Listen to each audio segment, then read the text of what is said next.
manifested as compassion for others.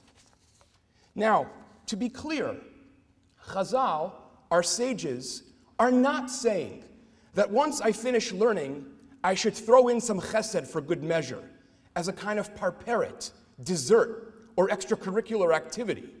Rather, they are saying something truly profound and foundational to the work real and substantive Jewish education seeks to do. They are saying that when Torah is studied properly, that is, with heart and not just with mind, with vulnerability and presence, and not with cold formalism or excessive academic distance, then it will ineluctably lead to a life of chesed, of love manifested in kindness. But why rely on the rabbis? Consider the prophet Yirmiyahu, the prophet Jeremiah, reflecting on the meaning of the good life, and you'll find a remarkably parallel structure.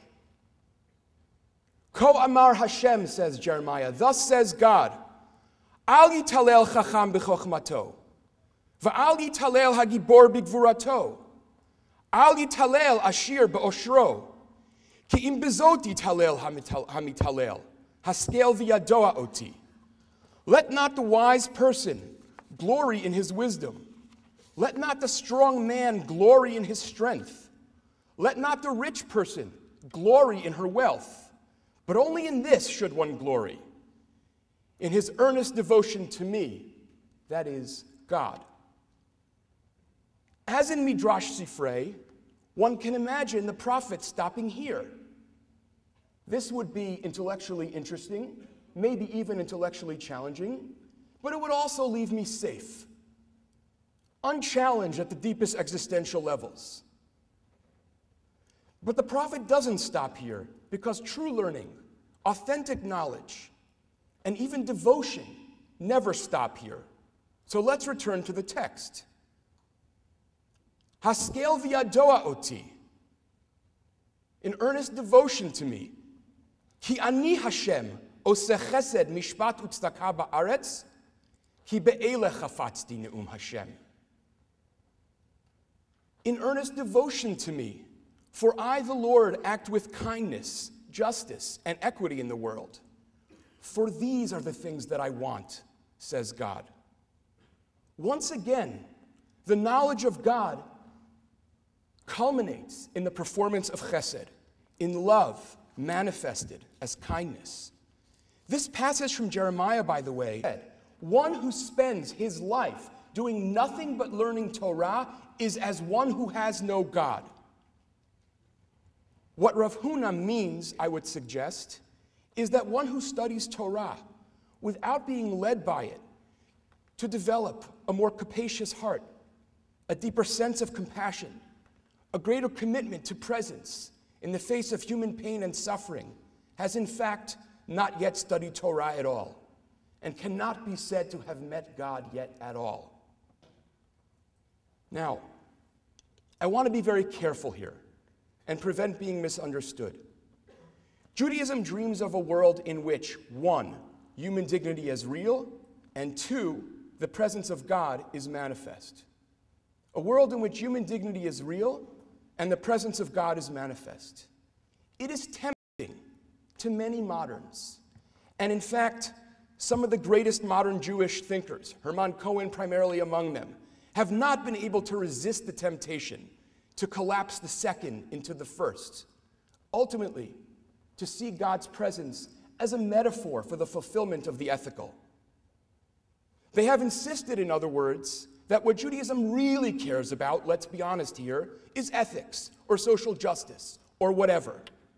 But no, Torah values both dimensions of our lives, the vertical theological and the horizontal interpersonal. Again, the vertical theological and the horizontal interpersonal. The radical and potentially life-transforming message Torah offers us is that a relationship with God, if it is to be real, must always spill over into our relationships with human beings. But perhaps I should say this a little differently. If engaged authentically with both heart and mind, a relationship with God will spill over into relationships with human beings, with our family and friends, with our colleagues and acquaintances, with our neighbor, and with the stranger who abides in our midst. The Torah, our sages remind us, begins and ends with loving kindness.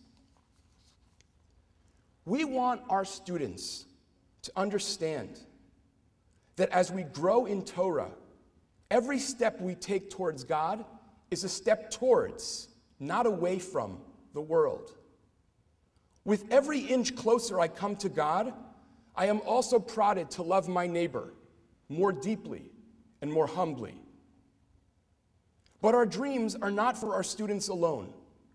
Our dreams are for a transformed Jewish community, animated and invigorated by the old new words of Torah, milin atikin chadatin.